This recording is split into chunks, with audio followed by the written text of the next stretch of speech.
Coucou tout le monde, j'espère que vous allez tous bien. Suite à plusieurs demandes pour le levain ou la levure traditionnelle qui va se faire en plusieurs étapes. Donc ici j'ai pris 200 grammes à peu près de farine complète. Vous pouvez prendre la blanche. Vous allez pétrir, il faut obtenir une pâte assez liquide.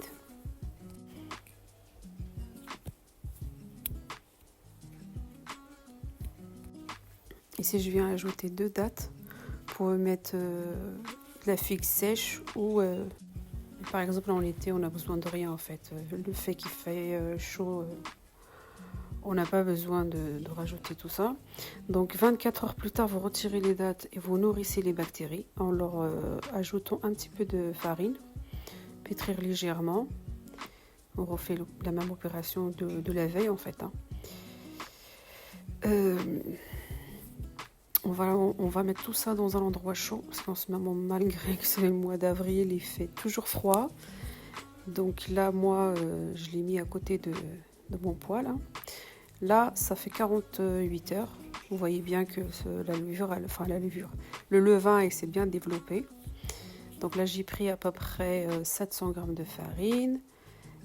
J'ai rajouté mon levain, le sel et comme un pain normal. Bon, j'ai un petit peu abusé d'eau. J'ai mis trop d'eau, donc la pâte elle est assez liquide. Il faut qu'elle soit quand même. Parce qu'en fait,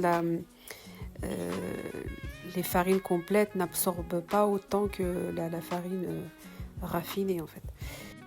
Donc là, j'ai préchauffé le four en fait pour la faire lever parce qu'il faisait un peu frais. Donc à environ 35 à 40 degrés. Et j'ai oublié l'essentiel. C'est à partir de là qu'on va avoir du levain indéterminé en fait. Donc là, si vous faites du pain tous les jours, donc ça sera à chaque fois vous prélevez en fait, vous gardez. C'est par exemple, moi aujourd'hui j'en fais pas. Ça c'était hier, aujourd'hui j'en fais pas. Je vais le mettre tout simplement au frais.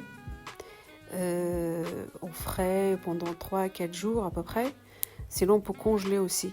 Si on n'en fait pas, moi personnellement j'en fais 1 fois, 2 fois par semaine maximum, voire voilà.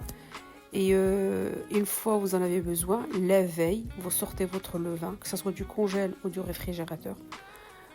Vous attendez s'il est au congèle, vous attendez qu'il se décongèle. Vous rajoutez un peu de farine pour nourrir les bactéries, pour stimuler en fait le levain. Et le lendemain, vous faites votre pain normalement et vous prélevez à chaque fois en fait. Comme ça, vous avez du levain en permanence.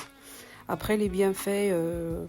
les personnes qui souffrent des gaz intestinaux, par exemple, les personnes qui ont des maladies de Crohn, maladies de côlon irritable, une mauvaise digestion, ça va être un pain qui va être pauvre en sucre, vu que les bactéries vont se nourrir de ce sucre de farine. Donc il y a beaucoup de bienfaits.